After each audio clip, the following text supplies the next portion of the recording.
ایران وہ ملک ہے جس نے سب سے پہلے اسرائیل کو قبول کیا، اور ایران اور اسرائیل میں یہ طے شدہ تھا کہ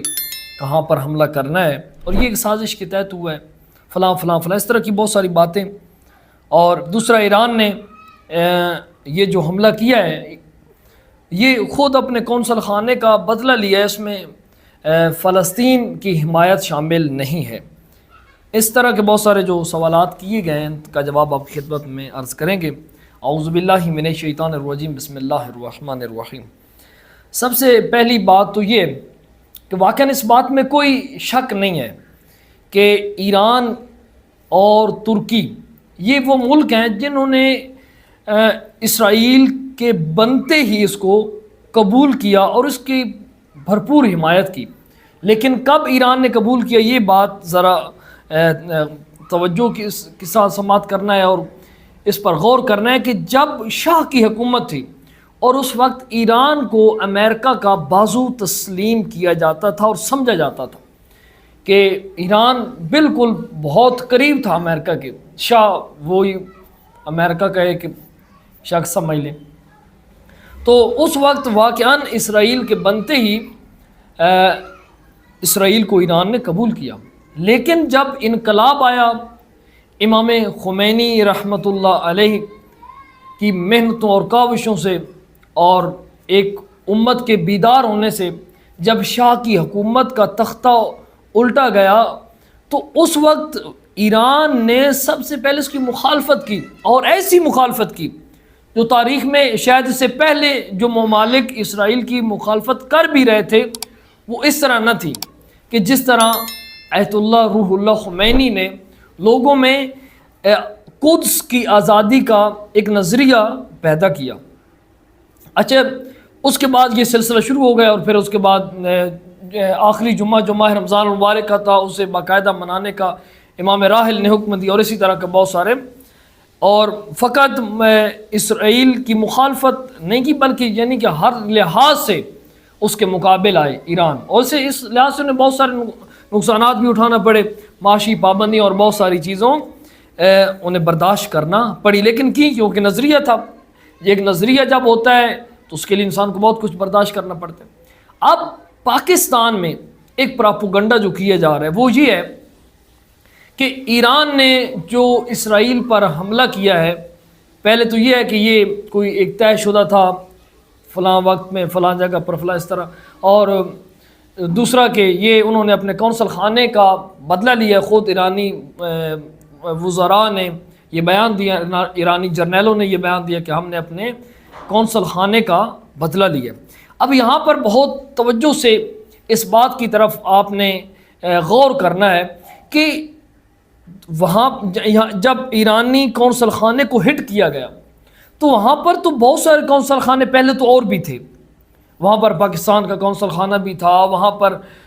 ترکی کا قونصل خانہ بھی تھا، اور باقی ممالک کے قونصل خانے بھی تھے، تو وہاں دوسرے قونصل خانوں پر حملہ کیوں نہ کیا گیا، فقط ایران کے قونصل خانے کو کیوں ہٹ کیا گیا؟ یہ بات بھی قابل غور ہے کہ ایران اس ایک قونصل خانے میں تقریباً 7 سے 8 جرنیل موجود تھے جو وہیں پر شہید ہو گئے۔ اس سے پہلے بھی ایرانی جرنیلوں کو، یہ 7 اکتوبر سے لے کر تقریباً 17-18 جرنیلوں کو اسرائیل شہید کر چکا ہے۔ اچھا، اب ان کے قونصل خانے پر ہٹ ہو گیا، اس کے بعد انہوں نے کہا کہ ہم اس کا بدلہ لیں گے، تو پھر بعد میں اب آپ یہ بغض و عناد ہے ہمارے یہاں، فقط کیا ہے اس معاملے کو ہم نے شیعہ اور سنی میں کنورٹ کر لیا ہے یا تقسیم کر لیا ہے شیعہ اور سنی میں، حالانکہ ایسا نہیں ہے، یہ اسلام کی جنگ ہے اور یہ مسلمانوں کی جنگ ہے۔ اب فلسطین میں شیعہ نہیں ہے لیکن ان کی حمایت شیعہ کر رہے ہیں، یہ بات وہ لمحہ بلمحہ ہر لمحہ تسلیم کر رہے ہیں، اسرائیلی تسلیم کر رہے ہیں، امریکہ تسلیم کر رہا ہے، باقی ممالک تسلیم کر رہے ہیں کہ یہ حماس نہیں لڑ رہا بلکہ حماس کے پیچھے ایران ہے، ایران لڑ رہا ہے، ہر گولی ہر چیز کے پیچھے ایران کھڑا ہوا ہے، ایران کی سپورٹ ہے۔ لیکن افسوس کہ ہمارے جاہل لوگ اور بغض میں مبتلا لوگ، بغض شیعہ میں مبتلا لوگ یہ کہتے ہیں کہ نہیں نہیں نہیں نہیں، یہ وہاں پر ایران نہیں ہے، یہ فلاں ہے فلاں ہے فلاں، دشمن تسلیم کر رہا ہے۔ اور دشمن اس وجہ سے کس حد تک پہنچا، ان کے کونسل، اب ایک جو انٹرنیشنل زبان بھی ہوتی ہے، انٹرنیشنل قانون بھی ہوتا ہے. اب ایسا نہیں ہے کہ ایران وہاں پر یہ کہتا ہے کہ ہم فلسطین کے لیے یہ کر رہے ہیں، یہ کر رہے ہیں، نہیں ہے ایسا ان کو، کیونکہ ایک انٹرنیشنل لا ہے وہاں پر. جب کسی ممالک پر آپ ہٹ کرنا چاہتے ہیں تو آپ کو اس لینگویج میں، اس زبان میں ان سے بات کرنا ہے. کیونکہ ایران، یہ اسرائیل نے غلطی کی کہ ایران کے قونصل خانے کو ہٹ کیا، اور کسی کے قونصل خانے کو ہٹ کرنا ایسا ہی ہے کہ اس ملک کی زمین پر حملہ کرنا. تو اب ان کے پاس ایک بہترین جواز تھا، انہوں نے جواز اسی کو بنایا، کہا کہ ہم اپنے قونصل خانے کا بدلہ لے رہے. اگر فقط قونصل خانے کا ہی بدلہ لینا ہوتا تو بہت سارے ممالک میں اسرائیل کے قونصل خانے ہیں، تو کسی ایک قونصل خانے کا بدلہ قونصل خانے پر ہٹ کر کے وہ لے سکتے تھے. خود اسرائیل کی زمین پر ڈائریکٹ جا کر میزائل مارنا، یعنی کہ ابھی بہت ساری چیزوں کا اس ایران کو بدلہ لینا ہے. یہاں پر یہ ملے ہوئے فلاں فلاں فلاں، یہ ان چیزوں سے ہمیں باہر آنا چاہیے اور حقیقت کو تسلیم کرنا چاہیے. ہمیں حقیقت کی طرف نگاہ کرنی چاہیے کہ آج واقعاً ناقابل تسخیر طاقت بن چکی ہے مشرق وسطی میں ایران، اور یہ چیز ہمیں تسلیم کرنی ہے، اور یہ ہمارا فخر ہے، ہم مسلمانوں کا فخر ہے. ہمیں شیعہ و سنی میں اس بات کو تقسیم نہیں کرنا. امام خمینی، امام راحل کیا فرماتے ہیں کہ دشمن تمہیں